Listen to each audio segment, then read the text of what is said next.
فأنا ناصح لإخواني بالصدع بالحق تبيض وجوههم. السكوت في مسألة الحزبية يضرها، فاصدع بما تؤمر وأعرض عن المشركين.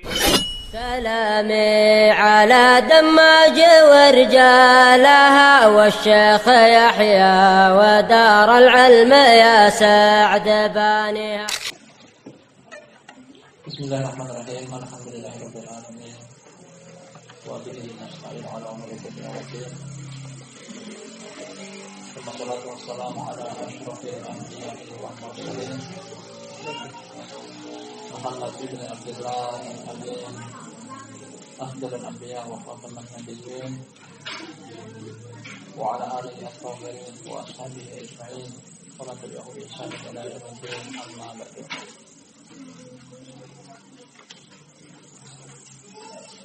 Ikhwan fillah wa akhwat fillah, akramani wa akramakumullah. Kita akan lanjutkan yang masih tersisa dari bab yang ke-40 pada kitab tauhid, kajian yang muhtajid seputar pengesahan Allah Subhanahu wa taala dari tulisan yang ditulis oleh Sayyidina Muhammad bin Abdul Wahhab.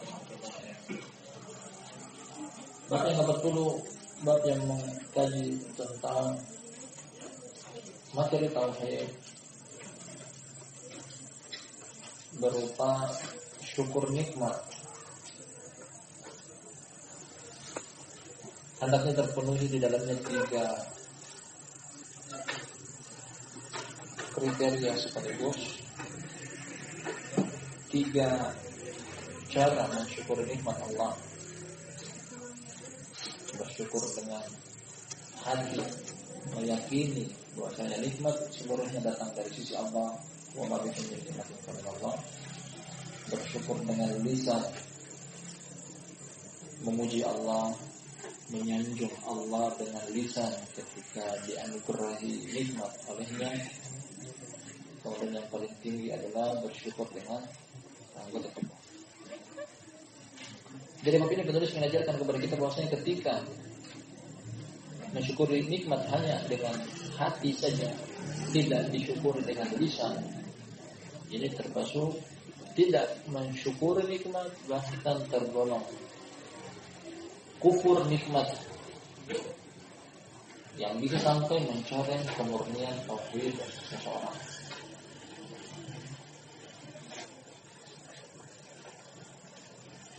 Beliau berikan contoh seperti yang datang dari perkataan sebagian salaf, qaulihi kanat rihu tayyibatan wa lallahu hadifan.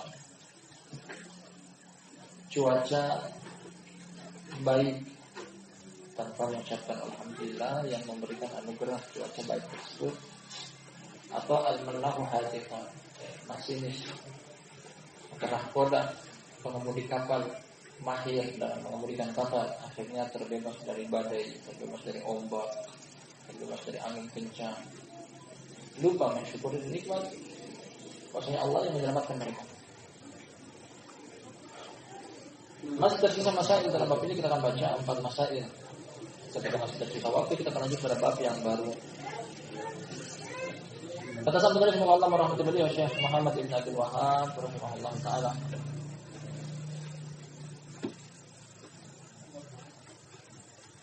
Fihi masail al-ula, di dalam bab itu terdapat masail,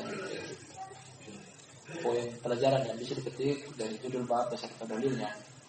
Yang pertama, tafsir ma'rifatin ni'mati wa inkariha, pengenalan tentang atau tafsir tentang mengakui nikmat namun mengingkarinya. Mengakui nikmat namun bersamaan dengan itu juga dia mengingkarinya. Ini adalah dari ayat pertama sebagai pembuka judul bab ini, ayat surat An-Nahl. Ya'rifuna ni'matallahi tsumma yunkirunaha wa aktsaruhum kafirun. Yang penulis beberapa tafsir datang dari Imam Mujahid bin Jabir, dari Aun bin Abdullah, dan juga dari Qutaibah. Yang kesemuanya tertuju kepada makna bahwa ma'rifah, meyakini, mengenal nikmat datang dari Allah Subhanahu wa taala. Metode mensyukuri nikmat yang pertama. Namun dia tidak mensyukuri nikmat dari metode yang kedua. Apa itu? Lisannya tidak mensyukuri nikmat. Karena kita katakan bahwasanya seseorang dianggap mensyukuri nikmat Allah Subhanahu wa taala apabila terpenuhi 3 kriteria mensyukuri nikmat ini. Hatinya meyakini, wa ma bikum min nikmatin fa min Allah. Apapun nikmat yang ada pada diri kita semuanya datang dari sisi Allah. Bukan karena kecerdasan, kelihayan, kepandaian kita dalam mengelola ekonomi akhirnya kita menjadi orang kaya. Bukan karena kepintaran, kecerdasan IQ kita yang tinggi akhirnya kita terbebas dari masalah dan malapetaka. Kemurnian tauhid meyakini bahwa semuanya datang dari sisi Allah. Ini pertama. Selain itu harus mensyukur nikmat juga dengan lisan. Lisan kita bersyukur dari sisi jangan lupa menyandarkan syukur nikmat kita berupa lisan kepada Allah. Kecil dan besar, sedikit dan banyak selalu ingat kepada Sang Pemberi nikmat tersebut. Dalam satu hadis kata Nabi sallallahu alaihi wasallam, "Innallaha la yardha li 'abdin idza syariba syurbatan ayyahmadallah wa an ya'kula luqmatan ayyahmadallah." Dalam hadis yang berbunyi kata Nabi sallallahu alaihi wasallam, Allah Subhanahu wa taala meridhai setiap hamba yang ketika dia meneguh satu air minum dia bersyukur kepada Allah. Ketika meneguh satu suapan makanan dia mensyukuri Allah. Bahkan satu teguk, satu tetes air yang kita minum, jangan lupa, jangan dilihat kecilnya, jangan dilihat sedikitnya, jangan dilihat sepelenya. Yang ketika kita bernikmat dengan Allah Subhanahu wa taala, jangan lupa menyandarkan kepada Allah.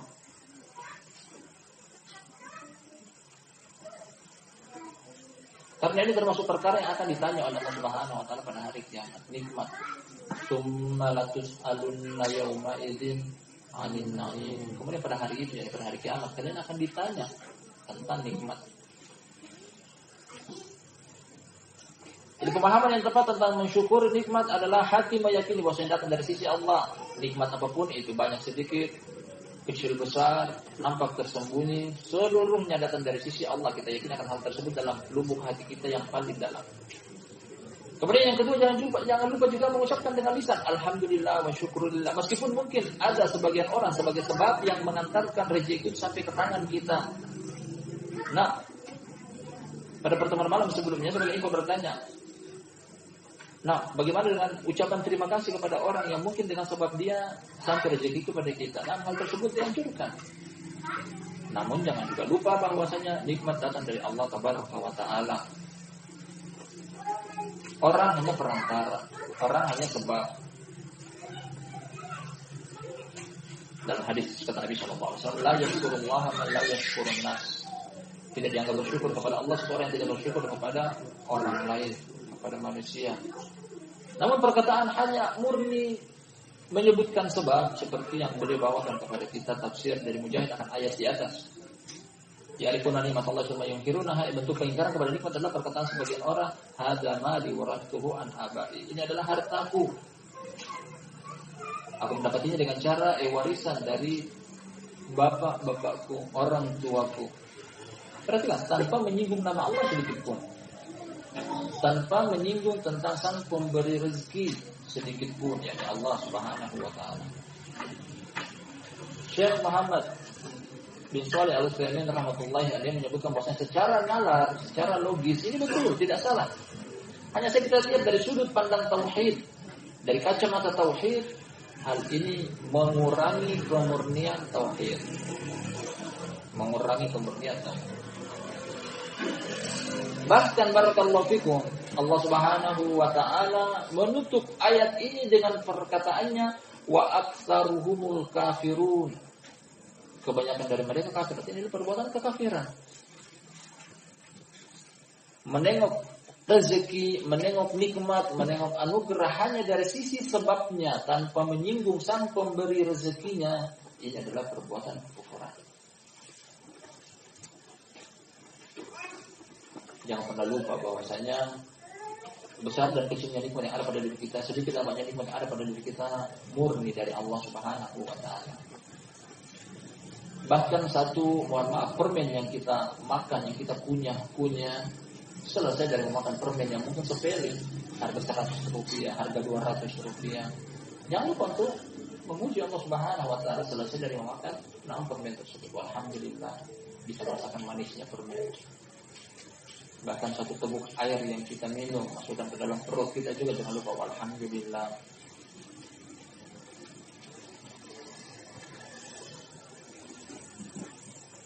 Bahkan bisa jadi ini merupakan sebab langgengnya nikmat ada pada diri kita.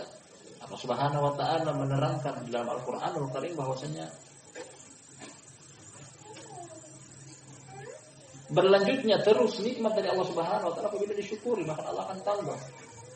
Wa itta'adzana rabbukum la in syakartum la azidannakum. Rabb kalian mengumandangkan kepada kalian, yang memberitakan. Apabila kalian bersyukur atas satu nikmat yang Allah berikan kepada kalian, la azidannakum, aku akan tambahkan kepada kalian nikmat.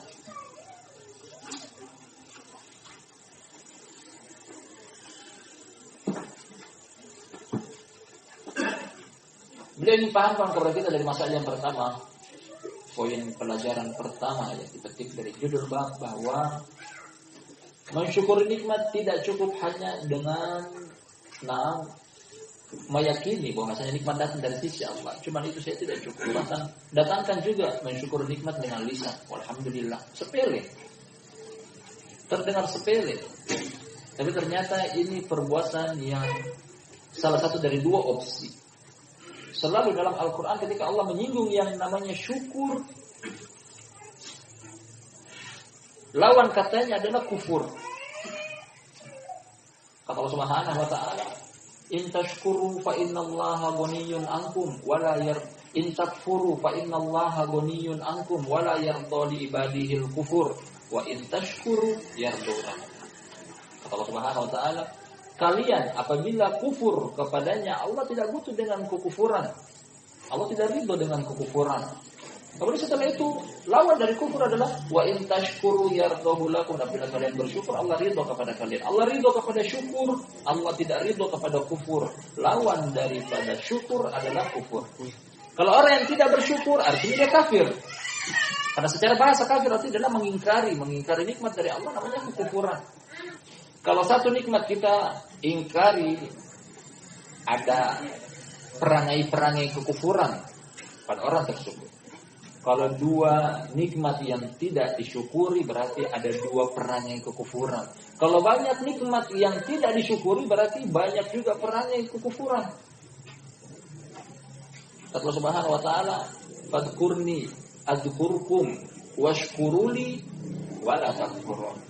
Ingatlah kepadaku, aku akan ingat kepada kalian. Bersyukurlah kepadaku, janganlah kufur.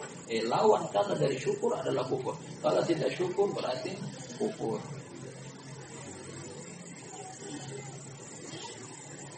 Kenapa Allah Subhanahu wa taala memvonis, menghukumi, memberikan kekufuran kepada orang kafir? Karena mereka tidak bersyukur. Dibanding antara orang yang syukur dengan orang yang kufur, Allah Subhanahu wa taala terang-terangan kepada kita di dalam Al-Quran, wa qalilun min ibadiyasy syakur. Sangat sedikit dari hamba-hambaku yang mau bersyukur. Kalau begitu kebanyakannya kafir. Bab yang ke-40, barakallahu fikum. Beliau menerangkan kepada kita bahwasanya bersyukur termasuk menambah kemurnian tauhid. Kemudian tidak bersyukur mencoreng kemurnian tauhid. Meskipun di dalamnya butuh diperinci bahwasanya ada kufur nikmat yang sampai pada tingkatan kekufuran keluar daripada agama, ada juga yang kufurun duna kufurin. Kufur tapi tidak sampai pada tingkatan kekufuran. Hanya saja kekufuran yang sedikit akan membawakan kepada kekufuran yang banyak, sebagaimana kekufuran yang sedikit akan menggiring kepada kekufuran yang besar. Dan misalnya tidaklah banjir tersebut kecuali dari kumpulan tetesan air yang berubah menjadi banjir. Demikian juga kufur yang kecil, tambah kufur yang kecil, tambah kufur yang kecil bisa berubah menjadi kufur yang besar.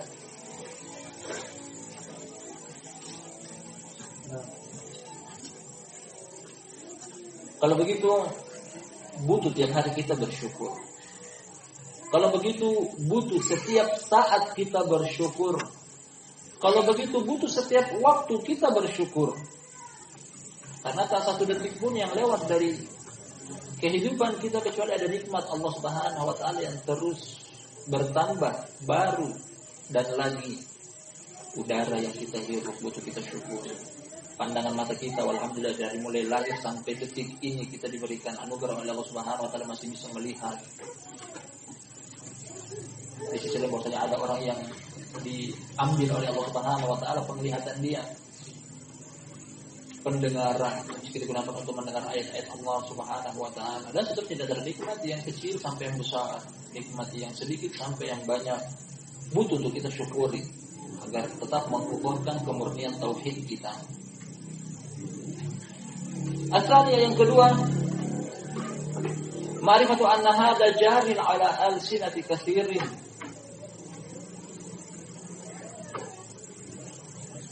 Pengenalan bahwasanya hal semacam ini terjadi pada kebanyakan lisan orang.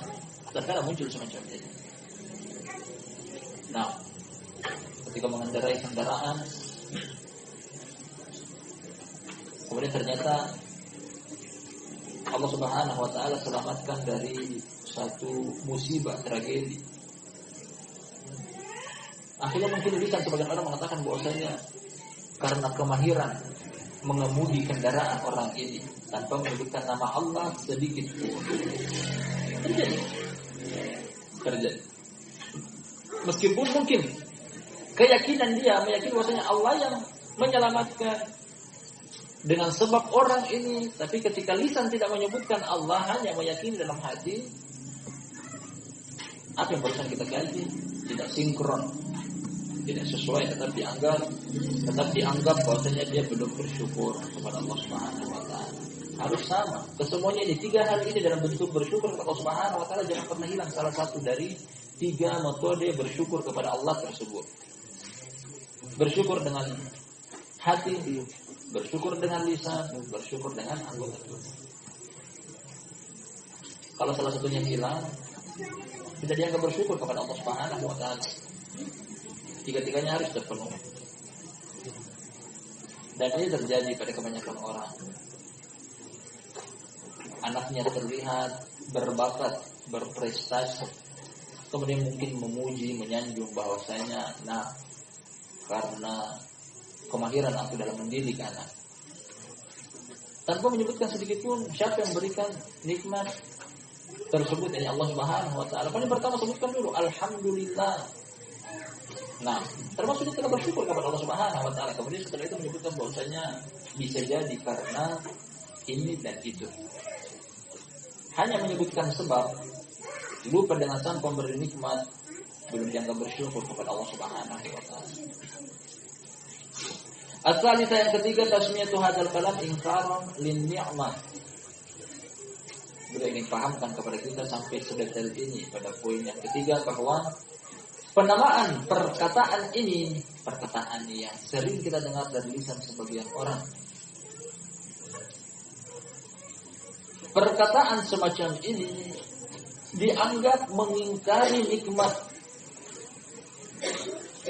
Kita katakan, meskipun mungkin secara nalar, secara logis, betul.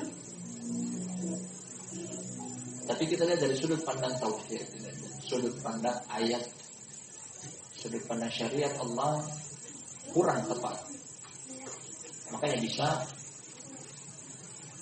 dianggap kufur. Beliau ingin pahamkan kepada kita tentang masalah yang ketiga ini, bahwa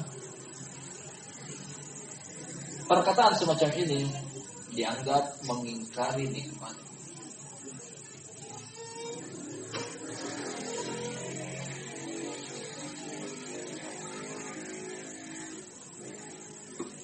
Arabi yang terakhir pada bab ini sebelum kita masuk nanti pada bab berikutnya ketika tersisa waktu.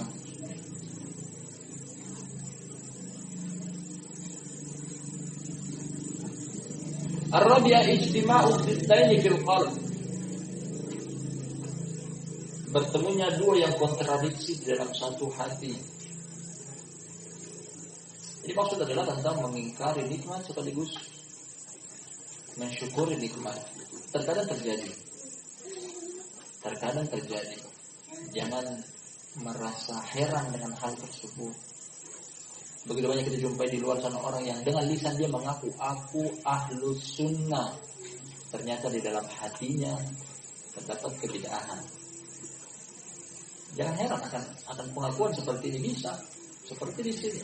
Hatinya meyakini nikmat datang dari sisi Allah, tapi lisannya tidak mengucapkan Allah, tidak mengucapkan lafaz Allah, tidak mengucapkan siapa yang memberikan nikmat, langsung menyebutkan sebabnya.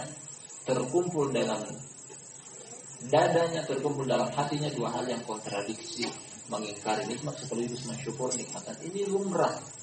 Jangan pernah mengatakan bahwasanya na'am. Ya, sebagian orang sering kita dengar bahwasanya ketika dianjurkan untuk kenapa enggak pakai jilbab perempuan, kenapa enggak pakai cadar perempuan, yang penting hatinya bagus. Sambil apa bersama boleh sebutkan kepada kita di sini bahwasanya ini terkumpul dalam dadanya dia dua hal yang saling kontradiksi, bertolak belakang. Karena kalau hatinya bersih, pasti dia mengamalkan syariat Allah Subhanahu wa taala seluruhnya tanpa mengingkari sedikit pun.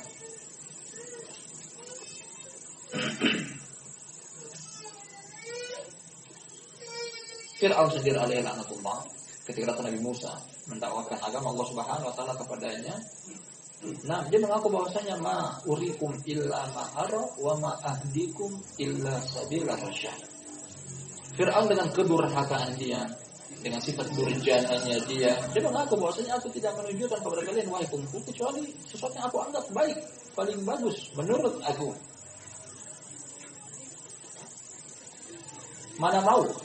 Mana mau maling mengaku maling, tidak pernah. Kecuali ketangkap basah. Wah, kalau belum dia akan mengaku aku adalah orang baik, aku adalah orang bagus, sama seperti di sini. Terkumpulnya dua hal yang kontradiksi dalam satu dada. Ini biasa. Orang munafik begitu. Mereka mengatakan, wa idza laqul ladina amanu qalu amanna. Ketika kami bertemu dengan orang mukmin, kami berkata, kami juga orang mukmin. Wa idza qalu ila syayatinihim qalu inna ma'akum inna ma nahnu mustahzi'un. Barakallahu jami'an. Apa yang ingin ajarkan kepada kita dari poin yang terakhir pada judul bab ini, bahwa sekadar pengakuan lisan saja tidak bisa langsung diterima, kecuali kita timbang bahwasanya memang betul isi hatinya demikian yang sesuai dengan iman dan syukur. Jadi kita mengatakan ketika mensyukuri nikmat hanya dengan hati, tidak mensyukuri dengan lisan, hal tersebut kekufuran. Berarti dia kufur dan tidak syukur. Kalau tidak mengucapkan nama Allah Subhanahu wa taala dalam bersyukur nikmat, nah berarti dia dianggap kufur kepada nikmat Allah Subhanahu wa taala. Barakallahu fikum. Masih tersisa waktu, kita akan ambil bab yang berikutnya. Kesimpulan yang kita simpulkan dari bab yang ke-40 ini, kesimpulan sederhananya bahwa mensyukur nikmat hendaknya jangan lupa terkumpul di dalamnya 3 kriteria tersebut. Bersyukur dengan lisan, bersyukur dengan hati, bersyukur dengan anggota tubuh. Kapan luput salah satunya bisa jadi masuk dalam hal kufur dan bukan syukur.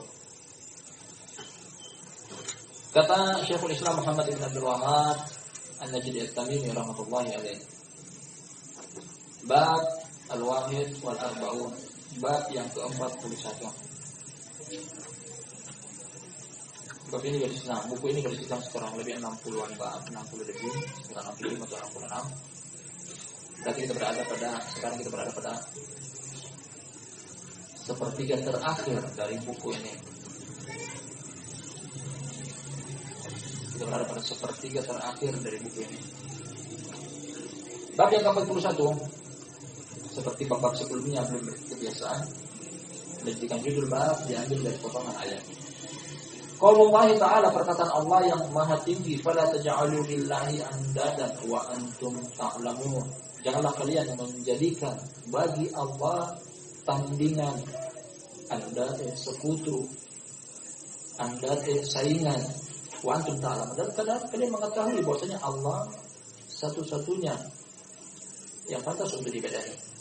Allah sang pencipta satu-satunya. Allah sang pemberi rezeki, satu-satunya, tidak ada yang bersekutu dalam hal tersebut. Tidak ada yang bersekutu dalam hal mencipta, tidak ada yang bersekutu dalam hal memberikan rezeki. Allah satu-satunya zat yang mengatur alam semesta. Tidak ada yang mengatur alam semesta bersama Allah Subhanahu wa taala.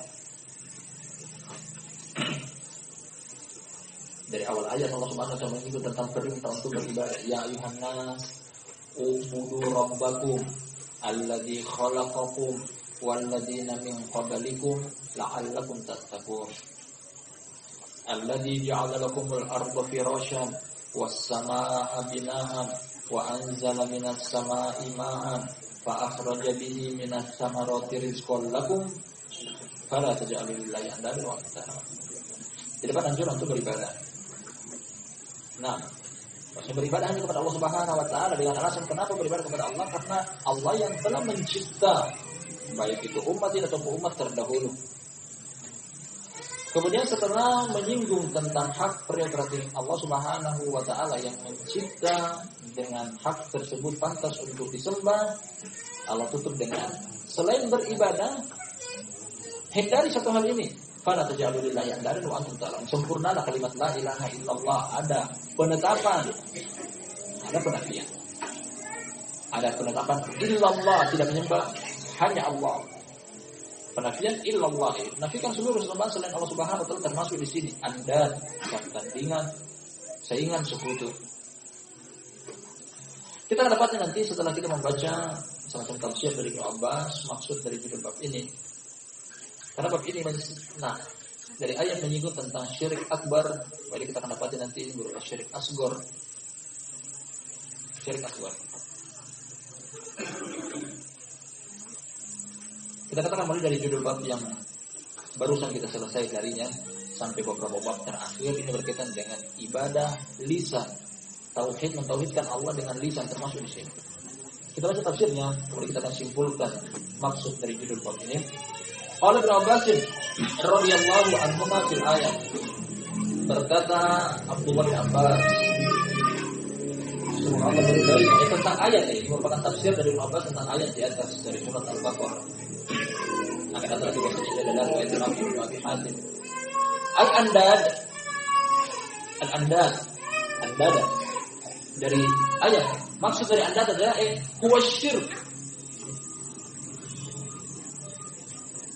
Kesyirikan, tandingan, sekutu, saingan.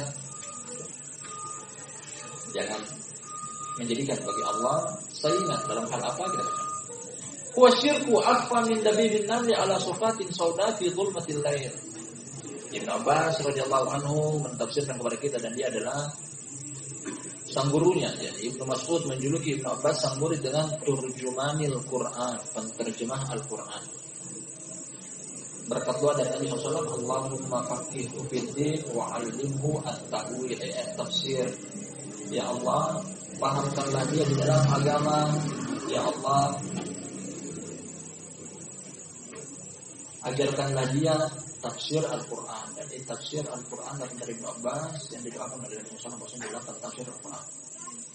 Maksud dari kesyirikan adalah akhfa min dabibin naml, lebih samar daripada langkah kaki semut.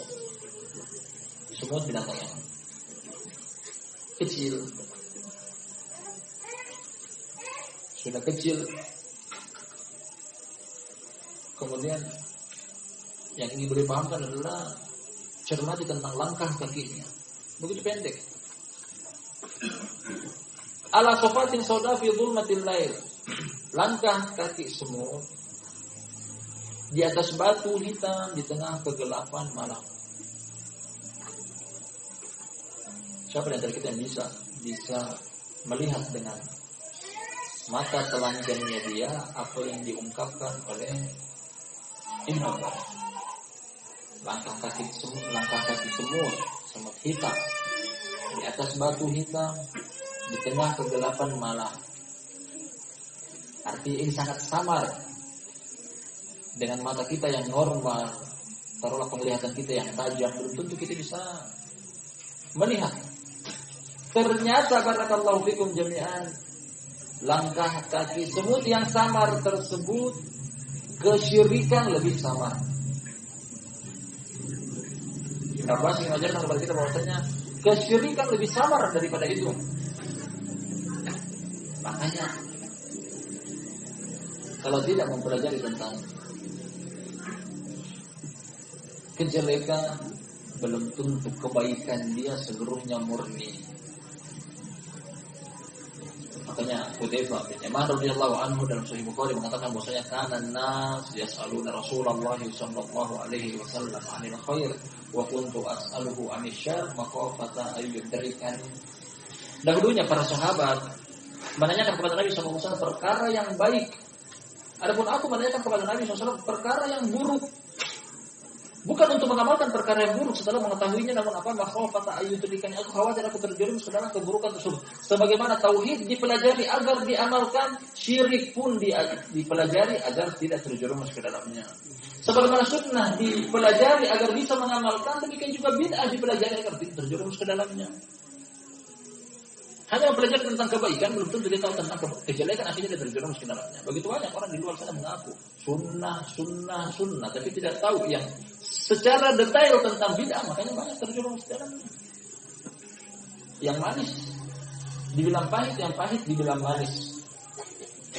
Akhirnya yayasan dibilang saya wajib, kalau tidak ada yayasan katanya teroris. Padahal pahit. Wa illa dalamnya ada syirik, ada togut, ada bid'ah, penyelisihan terhadap sunnah, dikatakan semanis madu. Yani seperti ini, tidak mengetahui tentang kejelekan. Kesempurnaan ilmu seseorang, dia pun harus mengetahui tentang lawan daripada ilmu tersebut. Makanya sebagai sahabat ketika bertanya atau kata Nabi SAW, beliau mengatakan bahwasanya ditanya, ya Rasulullah, ma khairun nas? Wahai Rasulullah, siapakah orang terbaik? Beliau memberikan jawaban bahwasanya khiyaruhum fil jahiliyati khiyaruhum fil Islam idza faqahu. Orang yang paling baik menurut Nabi SAW adalah orang yang tadinya dia pernah menyentuh tentang kejahiliaan. Tobat dari kejahilan, dia mengetahui tentang ilmu. Namun dengan syarat apa? Idza faqahu, apabila dia paham. Pemahaman ini membedakan dia. Sebagian orang mungkin terlahir dalam keadaan Islam, tidak pernah menyentuh yang namanya minuman keras. Sebagian orang mungkin pernah menyentuh minuman keras, kemudian dia bertobat darinya, dia meninggalkan minuman keras. Datang godaan untuk meminum minuman keras, hatinya tersebut bergojolak, aku mau sentuh lagi, tapi tidak. Kebaikannya mengatakan jangan, itu adalah dosa. Berbeda dengan orang yang tidak pernah menyentuh minuman keras sama sekali. Godaan dia tidak ada, memang nggak suka, nggak pernah menyentuh. Orang yang pernah tersentuh dengan kejelekan, kemudian orang yang mengenal kebaikan, tadinya kejelekan, kemudian berpindah kepada kebaikan, lebih besar keilmuan dia daripada orang yang tidak pernah menyentuh kejelekan sama sekali. Nah, dia tahu buruknya kejelekan. Makanya Allah Subhanahu wa taala memuji bahwasanya orang-orang yang terbaik dari umat ini adalah was-sabiqunal awwaluna minal muhajirin wal ansar.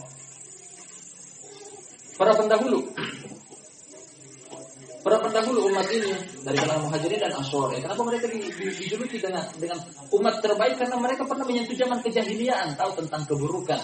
Kemudian mereka masuk dalam ilmu, masuk dalam sunnah, masuk dalam hidayah. Akhirnya mereka lebih paham daripada orang-orang yang tidak pernah menyentuh tentang kejahiliaan.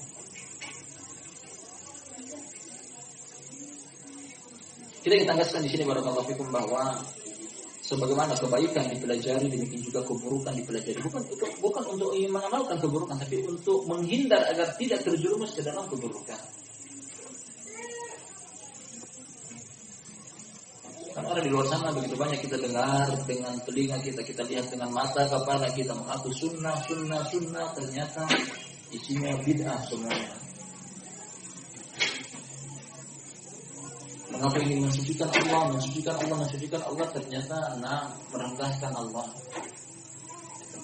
Seperti di sini. Kita akan baca apa yang dimaksud dengan syirik pada umat ini lebih samar daripada langkah kaki semut berwarna hitam di atas batu hitam di tengah kegelapan malam. Wa huwa an taqul wallahi wa hayatika wa ya fulan wa hayati. Ini tentang sumpah. Demi Allah, demi kehidupanku dan demi kehidupan engkau wahai fulan, dia bersumpah. Nah, ini di sini diingkari dari sisi bahwa kita boleh bersumpah dengan nama selain Allah. Akan ada artinya kata Nabi SAW, maka halifan falyahlif billah. Barang siapa bersumpah dan bersumpah dengan nama Allah. Ini waw di sini namanya waw qasam, waw sumpah, maka dibaca dengan wahayatika. Nah, meskipun di depan dia sebutkan nama Allah, tapi ketika itu menyebutkan kehidupan dia, jadikan sebagai bahan untuk sumpahan, jadikan bahan sebagai sumpahan. Nah, ini tidak boleh. Lebih jelasnya yang setelahnya.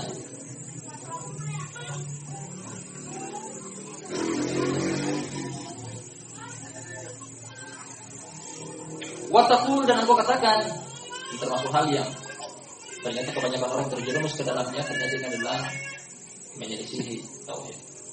Watakul, engkau katakan, laula kulaibat hada la'atana al-lusus, atau walau lal bittu fid dar la'atana al-lusus.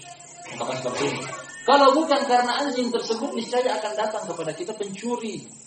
Malam hari ada anjing menggonggong. Mungkin ada pencuri ingin mendekat, kemudian anjing menggonggong.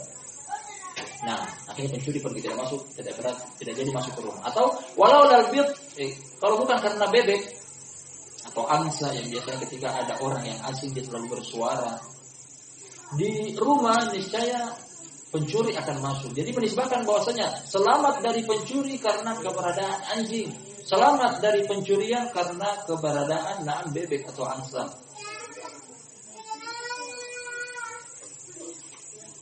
Kalau kita tengok dari sudut pandang nalar, akal pikiran, betul, tidak salah. Pencuri tidak jadi masuk ke dalam rumah karena gonggongan anjing atau suara bebek atau suara angsa. Tapi kita lihat dari sudut pandang tauhid. Ini ajar kepada kita lihat dari sudut pandang tauhid. Tauhid adalah ibadah kepada Allah Subhanahu wa taala. Ini keliru. Harusnya ucapkan dulu, walhamdulillah wa syukrulillah. Alhamdulillah, segala puji bagi Allah, syukur nikmat kepadanya. Kemudian menyebutkan sebab. Ini betul, apa yang disebutkan sebab. Tapi lupa dengan menyebutkan sang pemberi nikmat. Ini termasuk fala taj'alu lillahi andadan wa antum ta'lamun. Jadi seakan-akan dia menjadikan anjing dengan Allah sama. Dia menjadikan bebek dengan Allah sama. Artinya apa? Disederajatkan. Lupa dengan sang pemberi nikmat yang menyelamatkan. Ini keterkaitan dengan ayat di atas. Fala taj'alu lillahi andadan wa antum ta'lamun. Jangan kalian jadikan bagi Allah tandingan, seakan-akan yang menyelamatkan adalah anjing, yang menyelamatkan adalah bebek. Nah, atau menyelamatkan adalah security, satpam, akhirnya tidak terjadi pencurian. Yang menyelamatkan adalah CCTV, akhirnya tidak terjadi pencurian. Lupa dengan Allah tanpa menyebutkan nama Allah sedikit pun. Ini perbuatan apa? Kesyirikan. Yang dikatakan sang penulis ajarkan kepada kita dengan tafsir dari Ibnu Abbas, ini lebih samar daripada langkah Islam.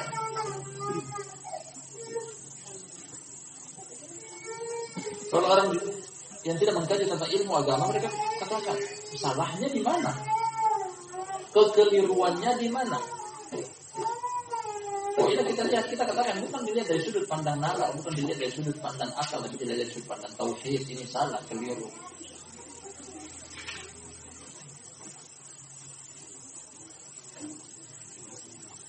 Dari sini kita ambil kesimpulan barakallahu fikum bahwasanya bukan apa yang kita pahami, tapi apa yang Allah Subhanahu wa taala kehendaki. Allah kehendaki tetap ketika menyandarkan nikmat selalu kepada Dia. Kita selesaikan perkataan Ibnu Abbas ini. Wa qaulur rajuli li sahibihi, dan juga perkataan seseorang kepada sahabatnya, masya Allahu wa syi'ta.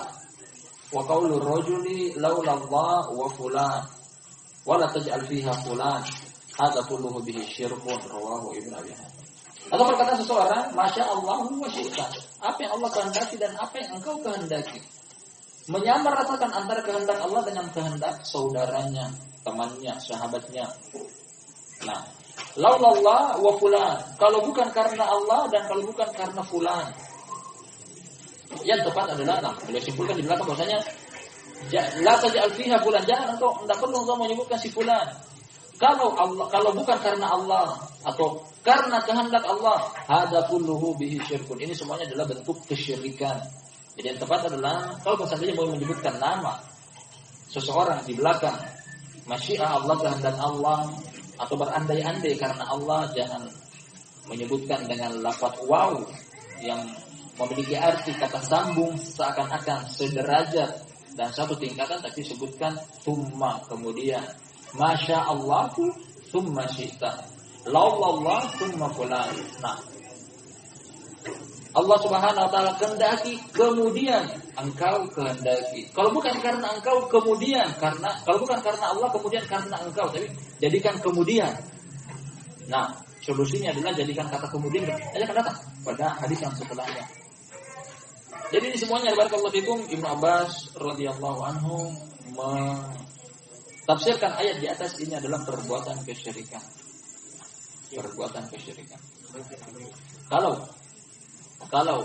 pada bab yang sebelumnya yang barusan kita selesai darinya beberapa menit yang lalu, saya menisbahkan nikmat seluruhnya kepada Allah Subhanahu wa taala.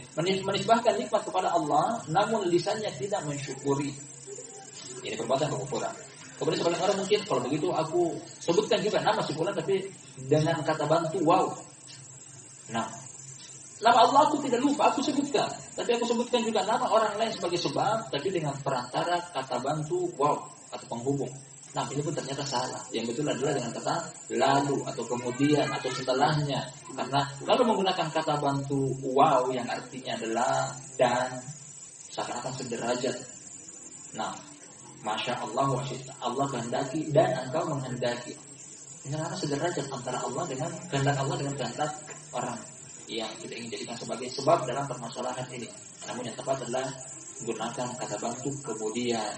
Jadi Allah lebih tinggi derajatnya. Yang ini hanyalah sebab. Allah yang menghendaki, ini cuma berupa sebab. Nah, ini dalil yang pertama sekaligus judul bab yang boleh dijadikan sebagai materi pada pembahasan bab yang ke-41 yang kesimpulannya dari apa yang kita petik dari ayat kemudian tafsir dari Ibnu Abbas bahwa salah pengucapan dari sisi berpegang hanya dengan sebab kemudian lupa dengan Allah Subhanahu wa taala dalam hal mendatangkan kemanfaatan atau menolak kemudaratan, ini termasuk perbuatan kesyirikan yang boleh bawakan dalil dari surat Al-Baqarah, fala taj'alu lillahi andada wa antum ta'lamun, janganlah kalian menjadikan kepada Allah tandingan, saingan, sekutu. Jadi hal-hal yang disebutkan di sini meskipun cuma sebab, tapi ketika datang dengan pengucapan yang salah keliru berarti kesyirikan karena menyamaratakan derajat antara taruhan tadi misalnya anjing yang bisa menyelamatkan dari pencurian atau bebek atau angsa yang bisa menyelamatkan dari pencurian sederajat dengan Allah Subhanahu wa taala. Ini termasuk perbuatan kesyirikan yang meruntuhkan kemurnian tauhid seseorang. Allah taala bisawab, maksudnya seperti kita ambil ataupun dalil-dalil yang lainnya serta masalah dalam hal ini sudah kita ambil pada pertemuan yang kita berikutnya. Terima kasih atas kehadirannya, lebih dan kurangnya kita tutup. Subhanallahumma wa bihamdihi, asyhadu an la ilaha illa anta, astaghfiruka wa atubu ilaik.